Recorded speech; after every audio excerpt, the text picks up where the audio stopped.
বাংলাদেশ জাতীয়তাবাদী দল সাভার পৌরসভা ২ নং ওয়ার্ডের উদ্যোগে আজকের এই আলোচনার সভার সম্মানিত সভাপতি মঞ্চে অভিষ্ট আছেন বাংলাদেশ জাতীয়তাবাদী দল চেয়ারম্যান জননেতা আলহাজ মোহাম্মদ জামাল উদ্দিন সরকার, মঞ্চে অভিষ্ট সাভার উপজেলা বিএনপির সাবেক সাধারণ সম্পাদক সাবেক উপজেলা চেয়ারম্যান জননেতা আলহাজ মোহাম্মদ কবির উদ্দিন, মঞ্চে অভিষ্ট আশুলিয়া থানা বিএনপির সংগ্রামী সাধারণ সম্পাদক সাবেক চেয়ারম্যান আলহাজ মোহাম্মদ গফুর সহ সাভার থানা আশুলিয়া থানা সাভার জনাব সুধীবৃন্দ, আসসালামু আলাইকুম ওয়া রাহমাতুল্লাহি ওয়া বারাকাতুহু। বন্ধুরা আমার পূর্বে সিনিয়র দুইজন বক্তা রয়েছেন, তারা মূল্যবান বক্তব্য রাখবেন। আমি শুধু বলতে চাই, এই ৭ই নভেম্বর বিষয়ে যদি আলোচনা করতে হয় সারা রাত সারাদিন শেষ হয়ে যাবে, আলোচনা শেষ হবে না। এই বাংলাদেশের স্বাধীনতার সার্বভৌমত্ব রক্ষার প্রতীকী হলো এই ৭ই নভেম্বর।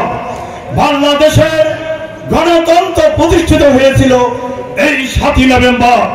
বাংলাদেশের মানুষের মস্তের তাহলে বাংলাদেশে মানচিত্র বলতে কোনো মানচিত্র স্বাধীন বাংলাদেশ বলতে কোনো দেশ থাকবে।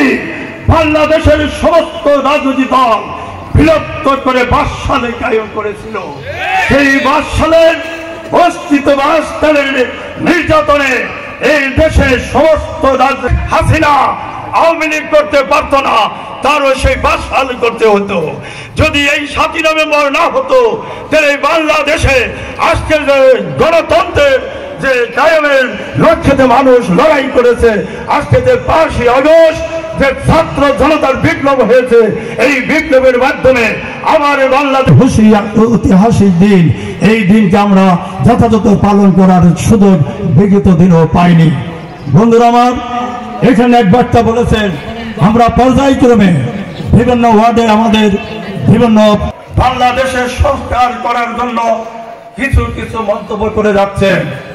আপনারা নিশ্চয় অবগত রয়েছেন, গত ৪ দিন আগে আমাদের বিএনপির ভারপ্রাপ্ত চেয়ারম্যান জনতা তারেক রহমান সাহেব উনি ঢাকা বিভাগের বিভিন্ন নেতৃবৃন্দের উদ্দেশ্যে ইসলামী বক্তব্য উনি কিছু দিক নির্দেশনা দিয়েছেন। আপনারা জানেন ৩১ দফা বাংলাদেশের রাষ্ট্র মেরামতের জন্য উনি কর্মসূচি দিয়েছেন। আপনারা জানেন শহীদ রাষ্ট্রপতি জিয়া রহমান ১৯ দফা কর্মসূচি দিয়েছিলেন এবং আমাদের নেত্রী দেশ নেত্রী বেগম খালেদা জিয়া উনি ২০৩০ পর্যন্ত ভিশনের কর্মসূচি দিয়েছিলেন এবং আমাদের নেতা ২০২২ সনে তারেক রহমান সাহেব একটি সংস্কারের প্রস্তাব দিয়েছিলেন। সেটা ছিল প্রথমে ২৭টি প্রস্তাব, পরে